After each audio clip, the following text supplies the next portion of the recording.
Vacancy संख्या की बात कीजिएगा तो 25/2024 और दूसरा का 26/2024। क्या एक्सपीरियंस इनके पास है? लगभग 50,000 के आसपास टोटल सीट काउंट कीजिएगा तो ये हो जाएगा और बीपीएससी के द्वारा लेना है। अब विद्यार्थी बहुत सारे ये कमेंट कर रहे हैं कि जैसे बताया जा रहा था कि वैकेंसी जो 4 आएगी उसमें लाखों लाख सीट खाली होंगे, तो ये अच्छी बात है, लेकिन प्रिंसिपल जो बन जाएंगे क्योंकि अभी उतना बहाली बहुत सालों से नहीं हुई है, उनका जो सीट खाली होगा वो आप सबके लिए लाभकारी होगा। कौन कौन आवेदन कर सकते हैं? क्या कोई बीएड कर लिया तो आवेदन कर लेगा? क्या कोई डीएलएड कर लिया तो आवेदन कर लेगा? कितना एक्सपीरियंस चाहिए या एक्सपीरियंस नहीं चाहिए या प्राइवेट वाला भी एक्सपीरियंस काउंट होगा? सब पर बात करेंगे। मेरे साथ दुर्गेश सर है और श्रेय आईएएस के संस्थापक है। सर का स्वागत है। बहुत बहुत धन्यवाद। सर कौन कौन आवेदन कर सकते हैं एक एक करके, क्योंकि बहुत सारे बच्चे ये सोच रहे हैं कि हम बीएड कर लिए तो आवेदन करेंगे कि नहीं, हम प्राइवेट संस्थान में पढ़ाते हैं तो हम आवेदन करेंगे कि नहीं, हम सरकारी में पढ़ाते हैं तभी आवेदन कर पाएंगे, क्या क्या मामला है, क्या शुल्क देंगे, कब से आवेदन करेंगे, क्या क्या पूछा जा सकता है, क्या एक्सपीरियंस होगा, सब पर बात करेंगे। सर टोटल सीट कितना है? जी, सब पर हम लोग बातचीत करेंगे।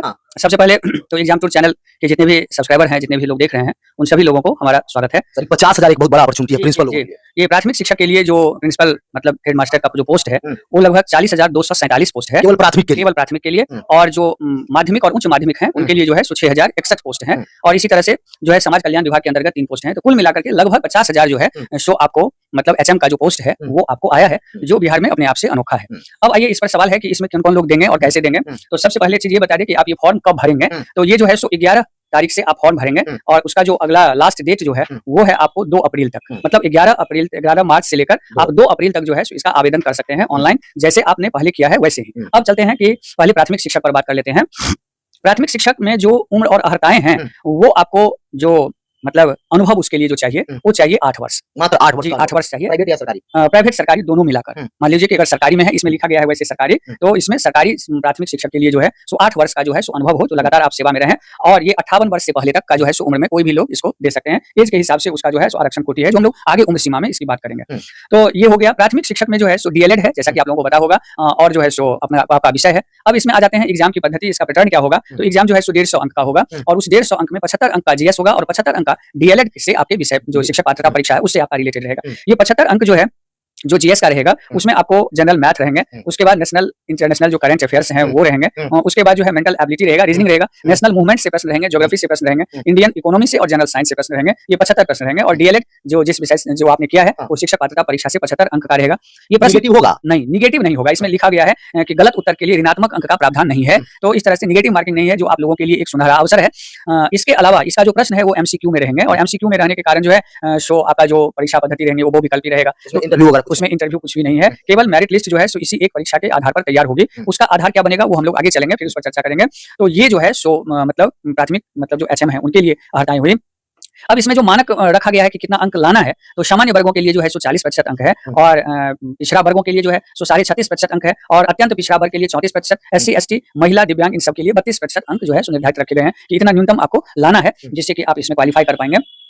तो इस तरह से जो है सो ये हुआ आपको प्राथमिक शिक्षा का। अब जैसे कि मेधा सूची है, मेधा सूची तैयार कैसे होंगे, तो मेधा सूची हायर सेकेंडरी प्राइमरी इन लोगों की लगभग एक तरह से बनेंगे, तो इसलिए उस पर चर्चा बाद में करते हैं। फिर आ जाते हैं अब हायर सेकेंडरी और मतलब सेकेंडरी पर। तो यहाँ पर यहाँ जो है यहाँ भी उसी तरह से है, लेकिन यहाँ जो परीक्षा पैटर्न है उसमें थोड़ा सा अंतर है। 150 अंक के प्रश्न यहाँ पर में भी होंगे, लेकिन 100 नंबर के जो है सो यहाँ पर आपको सामान्य अध्ययन हो जाएगा और 50 अंक का जो है बीएड परीक्षा का जो शिक्षक पात्रता है उससे आपका रिलेटेड रहेगा। 100 अंक के जीएस में वही जनरल मेंटल एबिलिटी रहेंगे, मैथ रहेंगे, करंट अफेयर्स रहेंगे, उसके बाद जो है नेशनल मूवमेंट रहेगा, Indian polity, geography, general science से प्रश्न आपके रहेंगे और इस तरह से ये आपका प्रश्न यहाँ पर में भी आपका नेगेटिव मार्किंग नहीं है। एमसीक्यू जो है सो क्वेश्चंस रहेंगे और अंक जो है प्राप्तांक वो वही है जो आपको प्राथमिक शिक्षक में बता चुके हैं। 40% से 32% के बीच में जो है सभी लोगों का सिलेक्शन होगा, ये चयन प्रक्रिया होगी। अब यहाँ पर है कि मेधा सूची जो बनेगा वो कैसे बनेगा। तो मेधा सूची जब भी बनेंगे तो वो बनेंगे जीएस और बीएड दोनों के अंकों के आधार पर बनेंगे और यहाँ पर एक चीज है कि अगर 2 व्यक्ति का अंक अगर बराबर हो जाए तो उस स्थिति में वरीयता जो है सो उन्हें दिया जाएगा जो बीएड वाले में या डीएलएड वाले में। अगर प्राइमरी शिक्षक में है तो डीएलएड में और अगर इसमें हायर में है तो बीएड वाले में जिनका अंक ज्यादा होगा उनको वरीयता दी जाएगी। अगर मान लीजिए कि उसमें भी 2 व्यक्ति का अंक अगर बराबर हो जाए तो उस स्थिति में जो उम्र सीमा है, उम्र जो है डेट ऑफ बर्थ जो है उसमें वरीयता दी जाएगी। अगर 2 व्यक्ति का डेट ऑफ बर्थ एक हो जाएगा तो उस स्थिति में नाम के जो अल्फाबेट नंबर है उसके आधार पर वरीयता दी जाएगी। तो इस तरह से आप लोगों का चयन होगा। अब यहाँ पर जो एक छोटा सा चीज जो आपको और बताना चाहेंगे कि इसमें जो एज है उम्र सीमा जो है मिनिमम 31 वर्ष है और से 47 वर्ष, ये जनरल के लिए है। महिला के लिए, ईबीसी के लिए, ओबीसी के लिए 50 वर्ष है, एससी एसटी और अन्य और विकलांग के लिए 52 वर्ष है। ये आपका उम्र है जो आपको ध्यान में रखना है और 11 मार्च से आपका फॉर्म भरेगा और 2 अप्रैल तक ये फॉर्म भरे जाएंगे। सर इसमें जो आप 11-12 के बताया शिक्षक का उच्चतर माध्यमिक का, उसमें क्या क्या उनका 12 साल ही चाहिए, 8 साल चाहिए? बिल्कुल बिल्कुल। जैसे कि जो प्राथमिक वाले एचएम है उनके लिए 8 वर्ष है। इस प्रारंभिक शिक्षक में मान लीजिए कि 8 वर्ष के हैं, सरकारी स्कूल में हो, लेकिन इसमें आकर के माध्यमिक और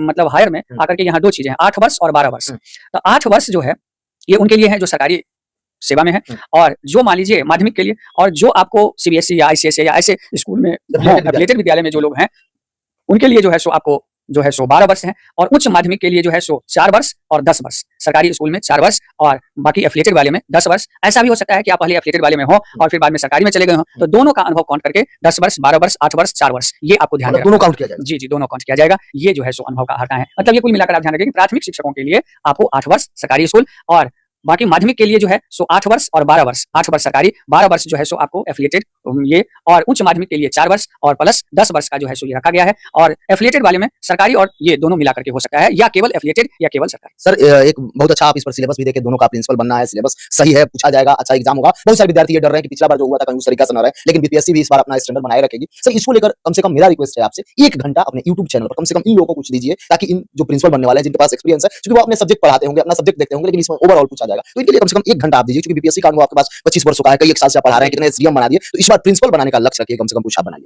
जी बिल्कुल, हमने जो है सो आपके आग्रह को लेते हैं। और दूसरी बात है कि अपने यहाँ जो है सो एनसीईआरटी कोर्स है, प्लस ऑनलाइन एप्लीकेशन पर जाकर के जो है सो मतलब जो कोर्स है उससे जुड़ सकते हैं। इसके अलावा जो है हम आप लोगों के लिए जो है सो एक प्रोग्राम जो है सो शुरू कर रहे हैं, जिससे कि आप जुड़ करके जो है सो मैक्सिमम से मैक्सिमम लोग रिजल्ट ले सकते हैं। अभी फिलहाल के लिए आप लोग क्या कर सकते हैं कि यूट्यूब चैनल पर और जो श्रेय आईएएस एप्लीकेशन है उस पर जाकर के सारे कोर्स वहाँ उपलब्ध हैं, शिक्षा का, फिर बीपीएससी का या यूपीएससी का सारे कोर्स हैं। आप अपने सुविधा अनुसार सभी कोर्स से जुड़ सकते हैं, मेरे अनुभव को ले सकते हैं। दूसरी बात, एनसीईआरटी को कैरी कर सकते हैं, एनसीईआरटी को रामबाण बनाइए और किसी अनुभव के साथ जुड़ करके उसको सफलता बनाइए। जो भी व्यूअर देख रहे हैं उनसे मैं यही रिक्वेस्ट करूंगा, सर से आप जुड़ जाएं, देख लें, यदि अच्छा लगे तो आप जरूर जुड़ेंगे।